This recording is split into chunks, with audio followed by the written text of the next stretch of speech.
feeling stressed, feeling like you're running on a hamster wheel, feeling like you're running on autopilot? Or is that just me? Well, luckily, I have a toolbox that has different strategies that I'm able to use on a day to day that helps me to deal with the stress of life, to deal with all of that. And I am going to share those tips with you today. So make sure you have your journal, your favorite pen, and let's get right into it. Hey girl, hey, and welcome to another episode of Sis Stop Sulking, a space that guides you to your dream life faster by making simple but actionable tweaks to your mind, body, and goals. I am Miss Tasha Talks Life, your mindset and accountability coach. Welcome, welcome, welcome to the show. Welcome to the show. And so I start each episode with a quote, and today's quote is, "The greatest weapon against stress is our ability to choose one thought over another," by William James. I'm going to read that again. The greatest weapon against stress is our ability to choose one thought over another. I don't know about you, but that one hit hard, right? Because stress is a choice. It really is. And I know, don't shoot the messenger. Stress is a choice. And so what I mean by that is I'm going to give you 5 tips that's going to help you to stress less, because stress-free is not really a thing, because we do live in a world where things happen and people happen and things like that.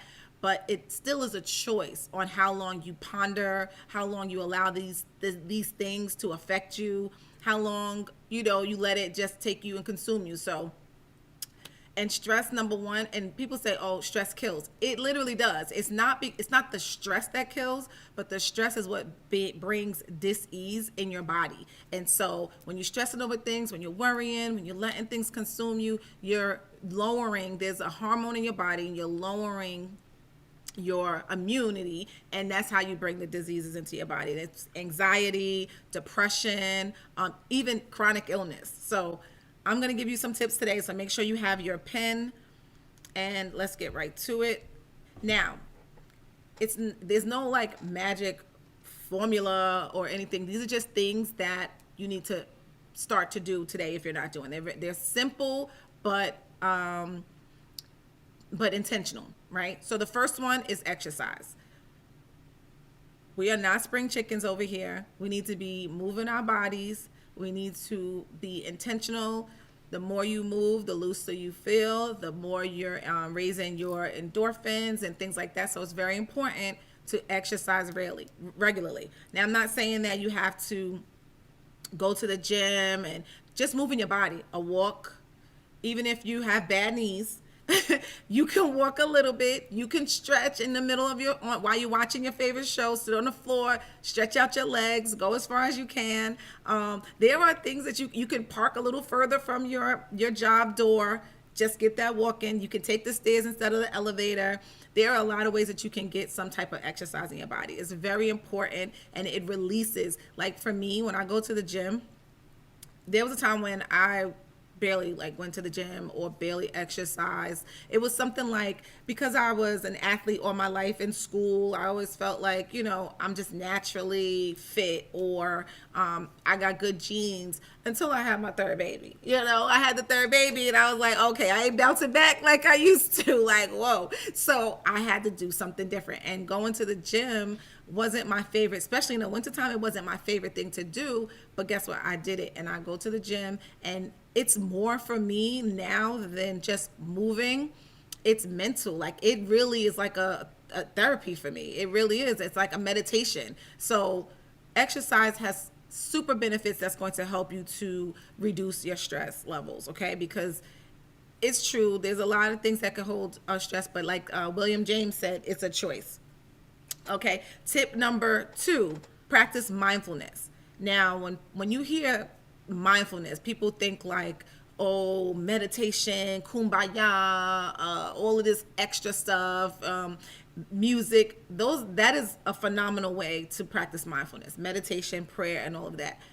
But simply just being present. Just being present. Like if you worried about tomorrow or worried about yesterday, you're not present and you're bringing in stress, right? You can't focus on the things that are out of your control. Being mindful is being present in the moment. Maybe if you're with your family, putting your phone down.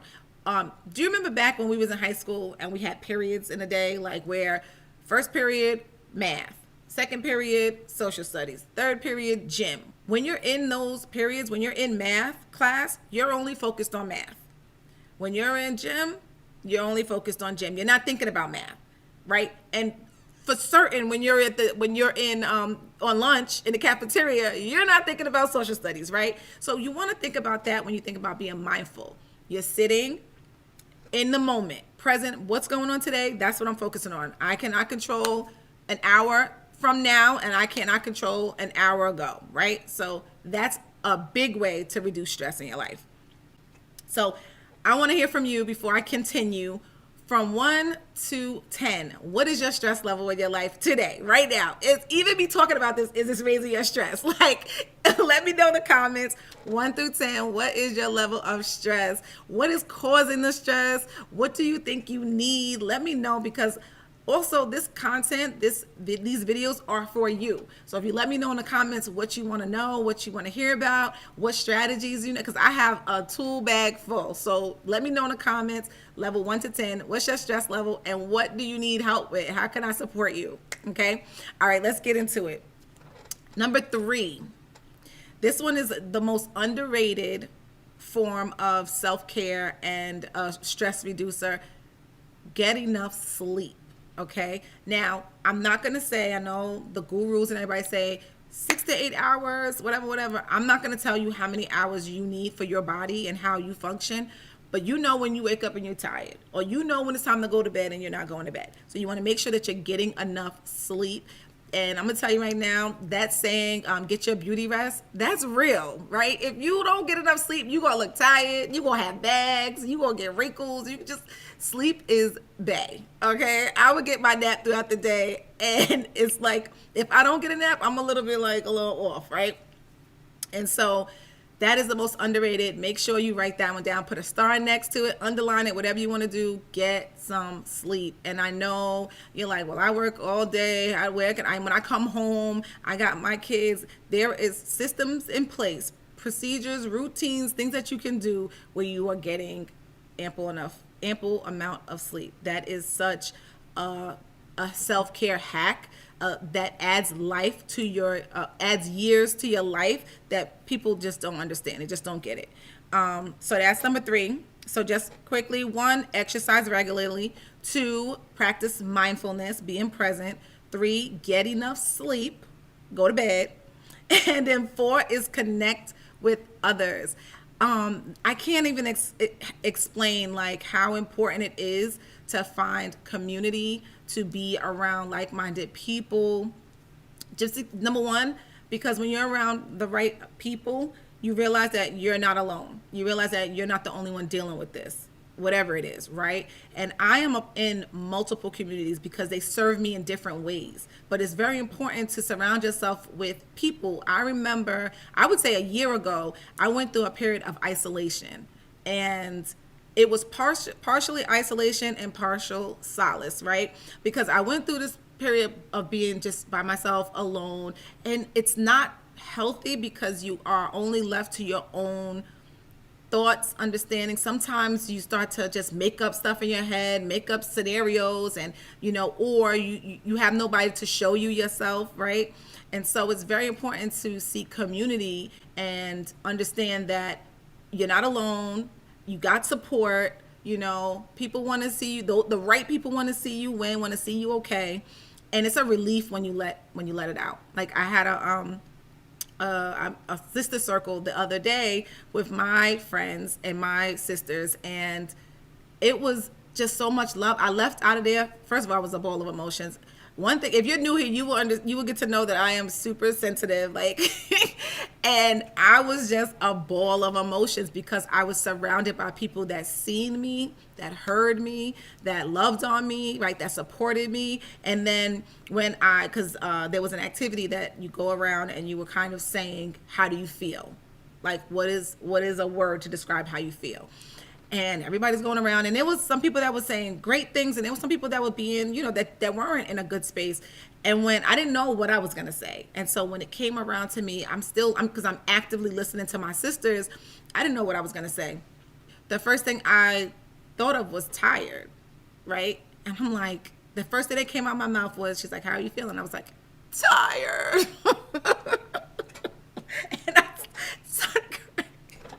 and I started crying, and I'm like, whoa, where'd that come from? But I was like, I was feeling like, okay, this is a safe space where I can be vulnerable, I can share, and they held space for me, and it made me feel better. And I left out of there, I was exhausted because I like cried my eyes out, but I felt better because I was surrounded by my sisters. I felt like a weight was lifting off my shoulders. So it's important to seek community. And even if you feel like you don't have community, there are many. You could join mine. We have a community called Empowered to Thrive, and we meet every single once a week. And we do all of the things: hold each other accountable, lift each other up, support each other, and celebrate. So it's very important that you find community. And then the final tip is to take breaks. Okay. Take breaks. So taking breaks throughout the day. So one hack or one thing that you can do is 30 minutes on, 30 minutes off. So if you work from home, or if you work for yourself, or whatever the case is, or on the weekend, if you're clean for 30 minutes, take 30 minutes and rest.